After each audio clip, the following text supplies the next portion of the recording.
falou de medo, né? Interessante isso. E hoje eu também vou falar de medo. Essa foi a minha luta, minha primeira luta no UFC, aos 35 anos.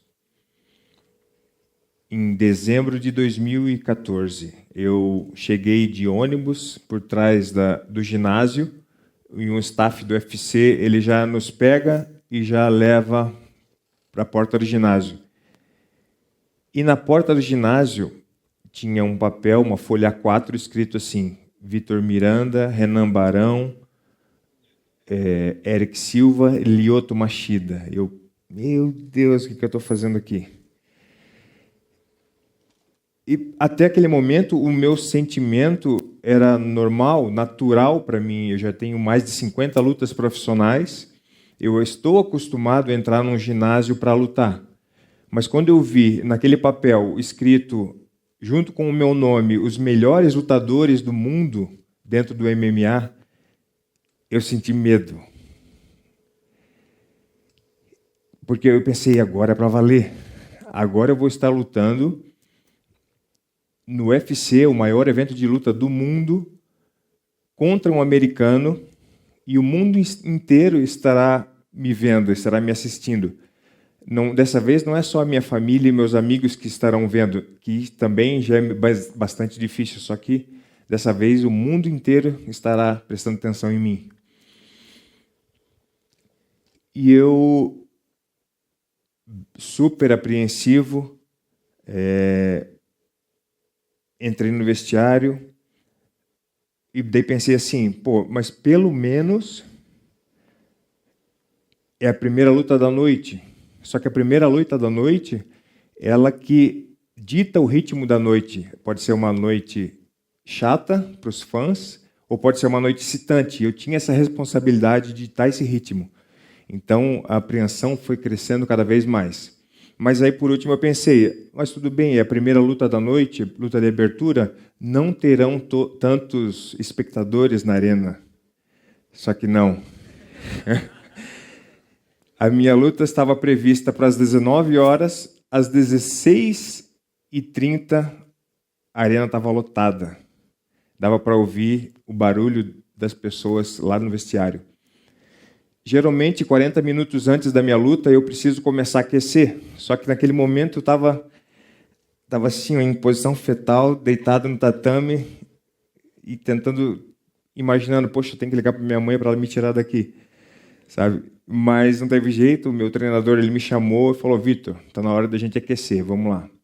Aí eu levantei com as pernas ainda meio bambas, e aí eu começo o aquecimento, alongamento primeiro, depois eu começo a me movimentar mais rápido, faço as posições, as movimentações de luta no ar, depois na manopla, começo a repassar a estratégia de luta, tanto com o meu treinador como mentalmente.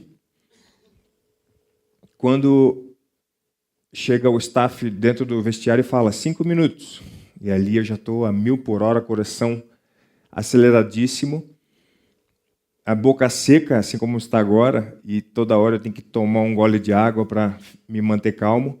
Quando ele grita 1 minuto, e aí eu saio do vestiário, ele me acompanha até a cortina onde separa o backstage da torcida. E ali eu aguardo o meu momento, o momento de entrada até o octagon. Quando ele dá o sinal, eu aguardo o clipe de apresentação que está passando no telão. Quando termina, ele dá um sinal e eu começo a caminhar até o octógono. Eu fixo o meu olhar para a câmera, faço uma cara de brabo, mas, na verdade, eu estou gelado por dentro. A todo momento, ainda eu estou pensando assim, tem alguma coisa que possa acontecer para não acontecer essa luta? Eu torcer o pé aqui, cair, não poder lutar, alguém da arquibancada cair, a luz apagar, qualquer coisa. Mas a cada passo que eu dava, eu me aproximava do problema. E o problema era o adversário que estava ali me esperando, do outro lado. Quando a gente pensa que um ser humano ele treina todos os dias durante 2 meses, 3 meses, para me vencer, para me derrotar, sabendo que ele acorda pensando e dorme pensando em maneiras e estratégias de bater no meu rosto, bater na minha cara, me vencer. Isso vai muito mais, vai muito além da competição, vai muito além do esporte. E é por essa razão que a gente sente um medo maior do que o normal. Finalmente eu chego na frente do cutman, que é o cara que passa a vaselina, e aí ele faz uma vistoria geral, passa a vaselina e eu com o olho fechado ali, querendo que esse momento não terminasse, que ele ficasse ali por muito tempo. Porque a hora que ele me liberar para subir no octógono, aí não tem mais jeito. Aí será eu contra o meu adversário. Inevitavelmente esse momento chega, ele me libera, eu dou um abraço nos meus treinadores, subo os 3 degraus com bastante cuidado, que tem até o octógono, coloco meus pés, primeiro eu entro com o pé direito, depois com o esquerdo, e aí é hora de enfrentar os meus medos. Até que vocês conseguiram, tão nervosos quanto eu, conseguem sentir a pressão e o sentimento, o medo que eu senti naquele dia? Se sim, guardem esse sentimento, não esqueçam dele, porque agora é hora de voltar no tempo. Em junho de 2011, mais precisamente. Era uma segunda-feira, uma tarde bem bonita, cheia de sol, lá na Flórida, em Boca Raton, no sul da Flórida, onde eu morava com a minha esposa, Paula, o meu filho Igor, de 4 anos. Na verdade, estava há 4 dias para ele completar 4 anos. Ele tinha 3 anos ainda, e há 4 dias depois ele ia fazer 4. Depois do almoço, eu me despedi deles, peguei o carro e fui para a academia dar uma aula. Eu dava uma aula de Muay Thai para um personal às 16 horas. Como a cidade ela não tinha trânsito, e eu demorava 20 minutos para chegar, eu saí de casa 15h40. 15h59, eu estacionei o carro na frente da academia.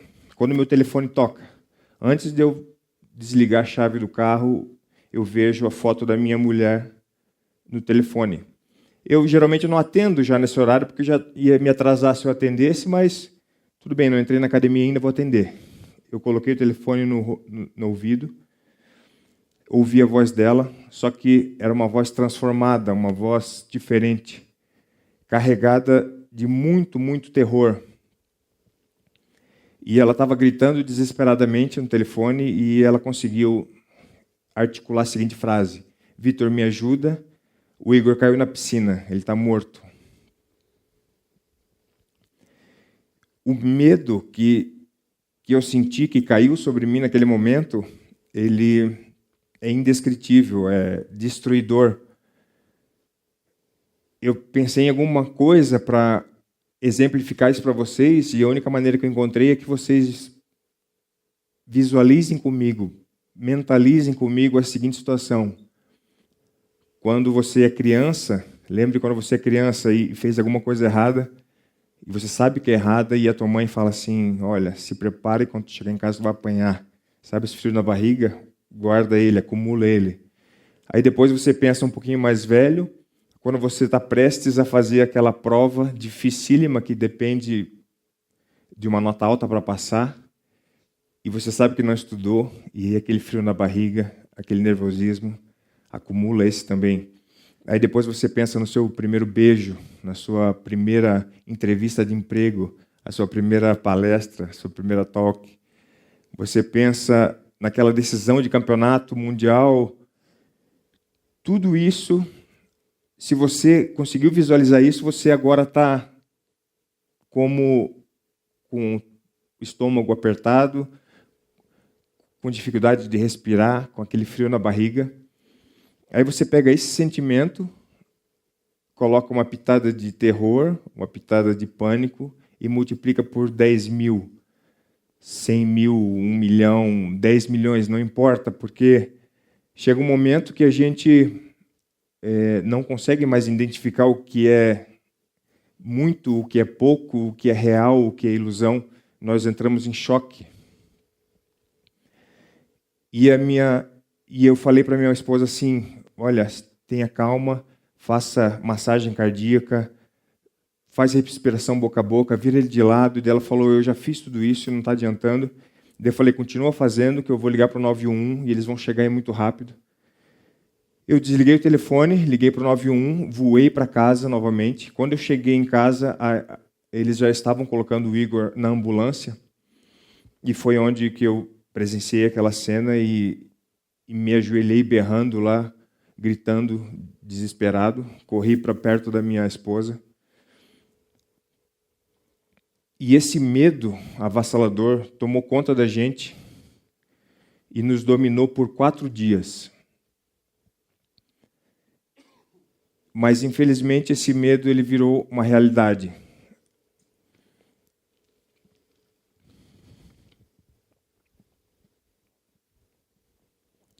Quatro dias depois, ele ficou em coma 4 dias. E exatamente no dia do aniversário dele, ele faleceu. Dia 24 de junho de 2011. Eu contei essas histórias para vocês, essas experiências que eu tive, para vocês perceberem que eu sei o que é sentir medo. Os brutos também amam, os brutos.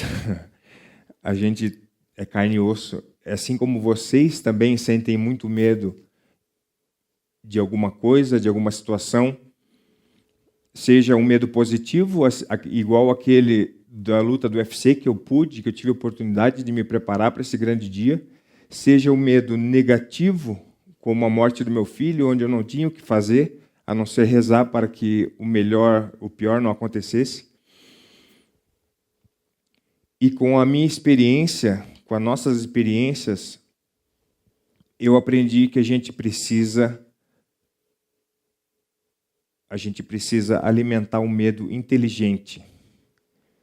Nós precisamos promover esse medo inteligente. Porque o medo inteligente e antecipado, ele faz a gente ter forças, ter motivação e ter energia para a gente se preparar, para a gente se proteger, se precaver e impedir que o pior aconteça. Por isso que eu digo, o medo é um privilégio. Por exemplo, se a gente está andando numa floresta, a gente vê uma cobra, se a gente sentir o medo antecipado, inteligente, antes da cobra se aproximar, a gente consegue achar maneira, uma estratégia de evitar essa cobra. Se a gente vê a cobra e não tem medo, ela vai nos picar. E depois que ela nos picar, inevitavelmente, a gente vai sentir medo. Só que aí é um medo emergencial, um medo que não tem o que a gente fazer. Só rezar para que o veneno não tome conta do nosso corpo antes de chegar no hospital. O medo inteligente e antecipado, ele fez com que eu me preparasse muito bem para todas as minhas lutas, mesmo depois de 20 anos de carreira. O medo inteligente e antecipado, ele faz hoje eu não tirar os olhos das minhas filhas quando elas estão perto da piscina, no apartamento que a gente mora hoje, junto com minha esposa e minhas 2 pequenas. Uma de 5 anos e uma de 6 meses, para vocês saberem. Então, gente, eu convido a vocês para promoverem, produzirem, estimularem medos inteligentes. O medo inteligente vai fazer com que cada um de vocês se preocupe e proteja e se prepare para guardar aquilo que é mais sagrado e mais precioso para vocês. Obrigado.